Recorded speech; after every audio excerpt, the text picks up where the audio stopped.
Yes, sir. We're officially back at it. This is Boog Nice coming at you with the Medicom Mafex Suicide Squad movie Deadshot figure review. Let's do it. This ain't for no scalper. You a scalper? Then fuck out shit. This one's for them real collectors. That's army building and posing figures. Marvel Legends, imports, mini matey I'm fucking with. Hype beast we know about you. Stay buying figs, don't know about it. And here's a look at the side panel. You can see the Suicide Squad logo here on the left. You can see a picture of the figure double wielding handguns in a fashion that you should never hold a handgun. Then it says Mafex Deadshot action figure on the right. And on the opposite side, you can see the Suicide Squad logo again. A full shot of the figure, number 38, Deadshot action figure, Mafex. All right, let's get this guy open. Alright, so I got the Suicide Squad movie Deadshot figure, aka the Fresh Prince of Bel-Air, out of the package here. And I'm pleasantly surprised with this figure. Mafex actually did a very good job on this figure. I am pretty pleased with the way this guy came out, the details, the paint, the accessories. It is a very good figure. Although I did think the Suicide Squad movie was terrible. I thought it was horrible. I have been looking forward to this figure from the very beginning, from the time that Mafex first showed images of the figure. I thought it looked very good, and I thought it was definitely rivaling what SHF was gonna put out. I believe Mafex released images first and then SHF, but I pretty much stuck with my pre-order for Mafex and never even pre-ordered the SHF version. A lot of detail on this guy, quite a few moving parts, and a very good amount of accessories. So let's take a look at those accessories first and foremost. Straight out of the package, he comes with a set of fisted hands, and I don't know what happened, but my package was slightly open. The clamshell inside the box, that top layer was slightly open, and all of the hands were thrown all over the place. So I don't even, it's just a pet peeve. I hate when the hands are not in the right slots inside of my import packages, and I hate trying to figure out where they were originally. I don't know, it's just a pet peeve of mine. But yeah, so two fists out of the package. There's a quick look at the pegs. So a little shorter than certain Mafex figures. Sometimes the pegs on their figures on the wrist are very long, and that can pose a problem. I mean, obviously being too short can pose a problem, too long can pose a problem. I think these are just about right considering how the cuffs on his sleeve or his armor outfit is. So there's the pegs. And then he comes with a set of hands with both trigger fingers extended. Obviously, this is for if he's dual wielding his guns. And all of the hands have this sort of fingerless glove look, and the gloves look pretty good, pretty detailed. You could kind of make out his fingernails on each finger. So pretty nice detail on the hands. And he's got a set of grabby hands. These are like semi-open. Obviously, you can use them to hold different items or grab things or whatever you want there. And he's got another set of open hands. These are open just a tad bit wider with the fingers spread just a little bit, and these look fine. And he's got a set of hands that are cupped, and I guess you could kind of use these as fisted hands if you wanted to have them kind of like boxing somebody or something like that. I mean, that's not the greatest position. You don't really want your thumb out when you're trying to punch somebody, but really I believe these hands are actually for him to they can be used for him to hold things, but I think these are the best hands for him holding the stock on the assault rifle. So I was already messing with the figure for quite a while before I did the review. So yeah, I was using this hand for him to hold the other end of his assault rifle. So you got these. And then the last set of hands is very similar to the previous set. Just the grip is a little bit tighter, still a hole through the center. The thumbs are tucked in a bit more. I think these would be ideal for holding his knife or something like that, or just something smaller in general.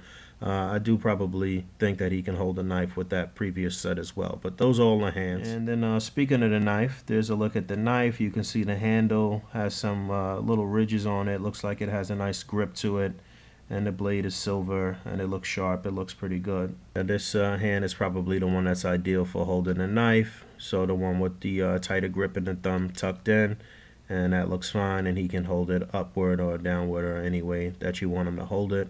And then it should be noted that he has a little sheath for the knife on his left boot, and that could be insert it right into the sheath with no issue, and that looks good. And then he comes with a set of matching pistols. These look like they might be matching Glocks. Looks like they're trying to simulate a little rubber grip here. Not too much detail on these. They could have maybe put a couple of silver parts here, but then again, I don't know. Maybe not necessary if it's just an all black Glock. You can kind of see the clip here. It's not removable or anything. It's just kind of sculpted that way. So these are okay. I think they probably could have added just a bit more detail on the on this pistol. No issue with him holding the pistols. He can grip them with no problem. The grip is firm. Everything looks good. His finger is right in the trigger groove, and these look very good. And both pistols can actually be holstered behind them, and I like this little mechanism here where they kind of snap into place, so that's pretty cool. And you know they're in there, they're not going to come out, so that's good. And these look cool behind them. And then he comes with another pistol. I guess this is 45. Looks kind of weird. There's some burgundy, and there's a little scope on the top of the gun there. And the barrel is gold, and the handle is silver. And this looks pretty good. Let's get that in his hand. It should be noted, I've had no problem swapping out the hands. The wrist peg seems to be holding up. Haven't had any quality control issues as of yet. And the fingers on the hands are pliable enough where you can kind of just slide the gun in there and then just position his finger into the trigger groove with no problem. You can really see the trigger pronounced here on this particular gun. I don't know how well that's showing up, but you can see that the trigger is gold. You can see the clip on the bottom of the gun, so I do like those details. And then that gun can be holstered on his side, and you can see that it'll come out the bottom of the holster there, so that's in there, and that's not coming out either. So he's got all of his handguns holstered in, and he's got his knife holstered in, and that looks cool. And then lastly, he comes with his big assault rifle. And you can see the clip there, and it actually says on the barrel of the gun here, it says, "I am the light, the way." I don't remember if that was one of his sayings in the movie or not, and it says that on both sides. And then it's a little target symbol here, and I like the way the scope looks on this gun in particular. It's actually a pretty nicely detailed gun. Let me get a little closer. Yeah, I'm not sure if you can make out those words, but yeah, you can see them. I don't know if you can read them right now, but yeah, there's a good look at the gun.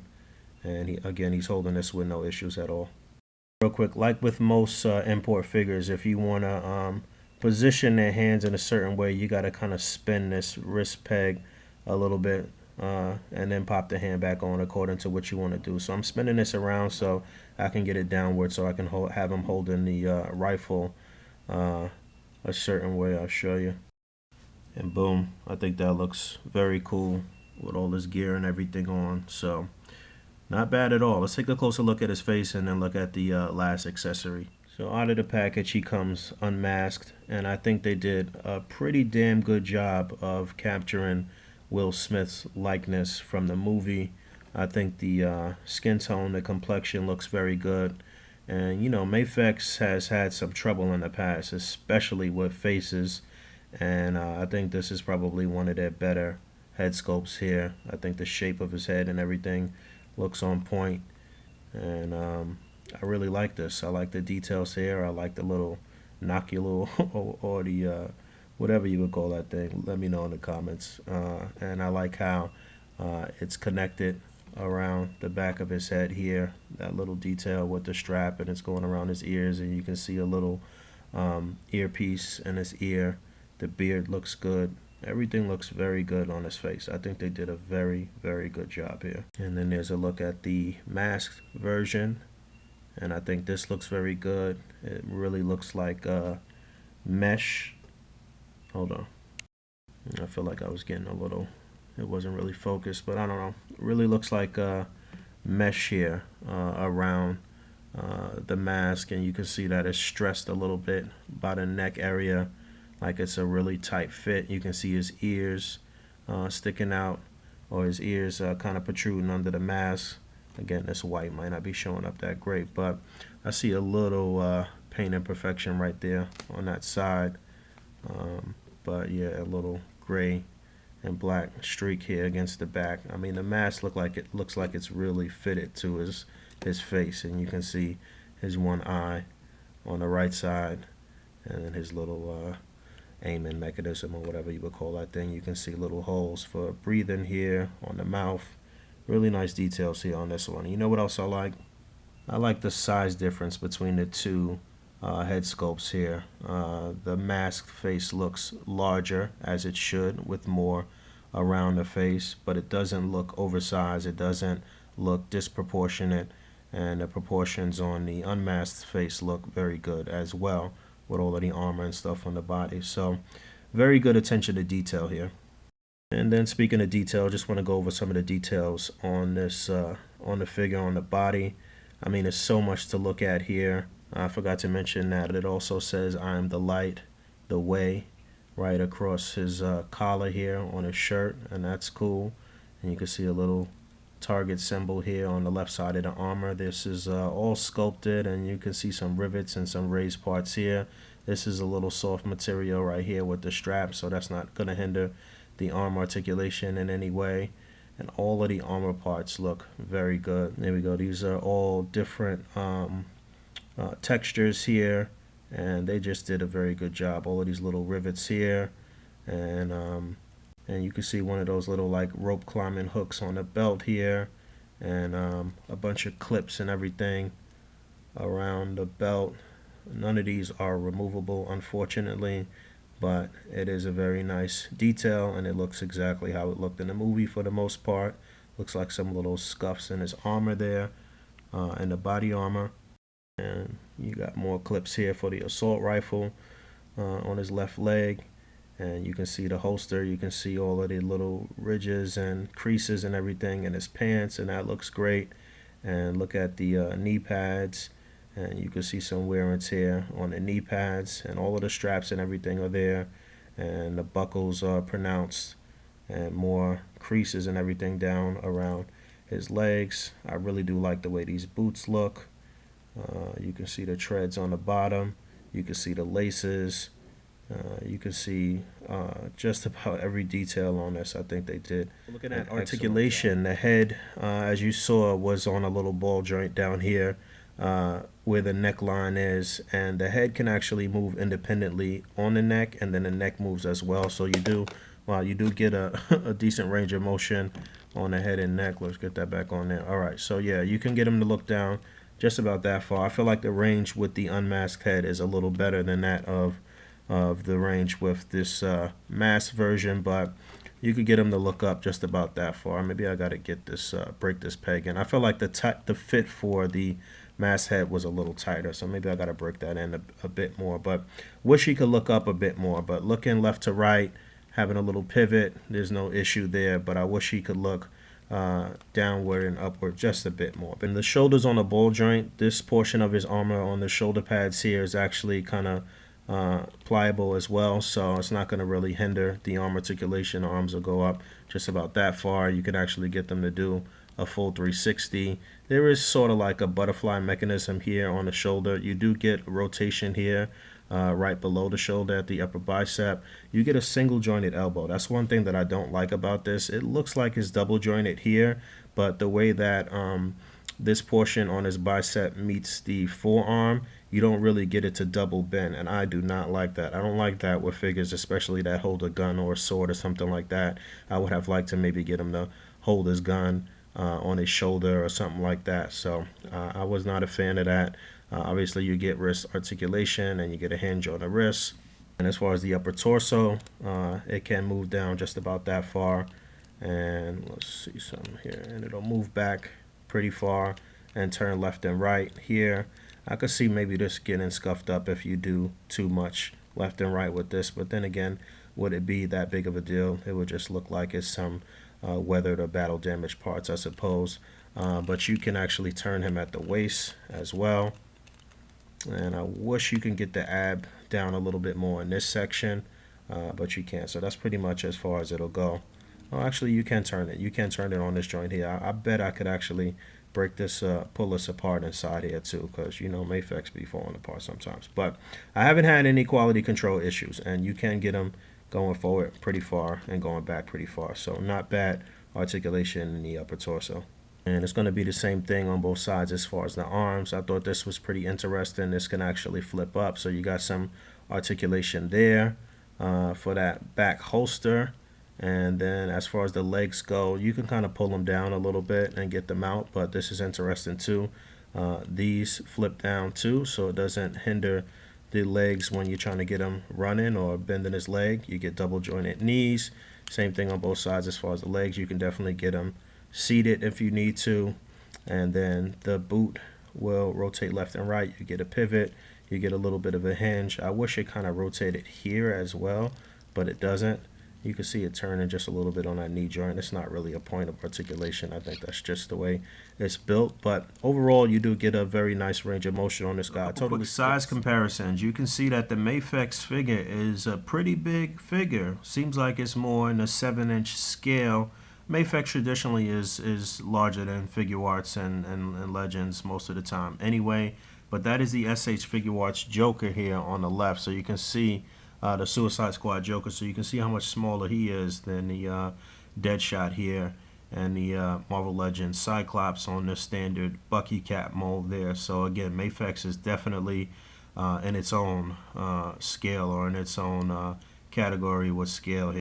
And then there he is next to the Mezco Punisher, and they seem like they could kind of fudge together as far as the scale is concerned. Deadshot is taller, but they look a little more comparable as far as the scale goes and the proportions go. And on the right we have the White Ninja from the Articulated Icons line. And stay tuned to the end for some information on how you can win one of those ninjas. This is where it gets a little weird. This is the Mafex BVS Batman here, and should Deadshot be bigger than Batman, at least this much bigger? I don't know what Mafex did here with the scale. Before I was thinking, all right, before I actually broke out this Batman, I was thinking that the other Mafex figures in the Batman universe, or in this universe, would be about the same size. But yeah, Batman's a little smaller here, so I'm not sure if Mafex is going to release more figures specifically from Suicide Squad, and they'll be more in scale with each other.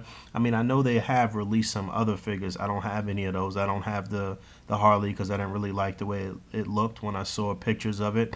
And I don't have the Joker, so maybe they're more in scale. I don't know. Somebody out there who has them, let me know. But this looks a little weird to me, but I'm going to still fudge it and put something together for the final shot.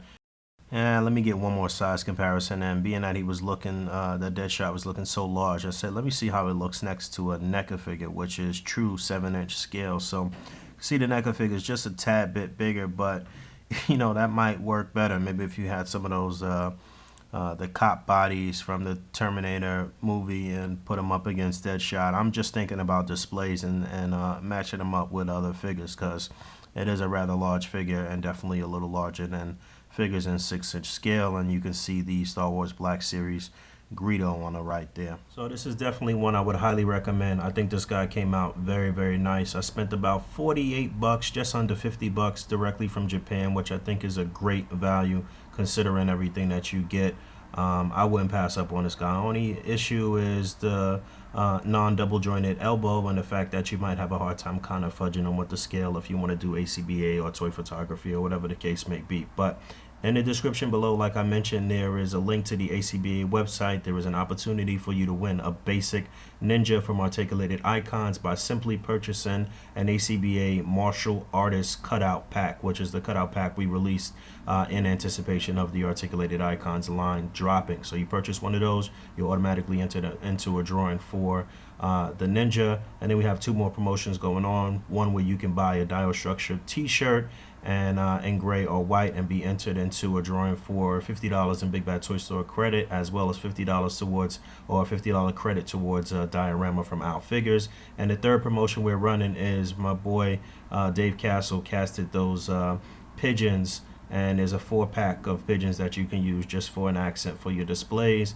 And if you buy one of those, you'll be automatically entered into a drawing for a Revoltech Spider-Man figure. So those 3 promotions are running right now. Then you should also look out for our 30K giveaway on Instagram, which is coming up very shortly. And get in on these things, man. It's a way for you to win something and support the brand. And with the 30K giveaway, you actually won't have to buy anything. It's really just a giveaway, and it's a really nice package. All right, got to get out of here. Thanks for watching. As always, rate, comment, and subscribe. And until next time, peace.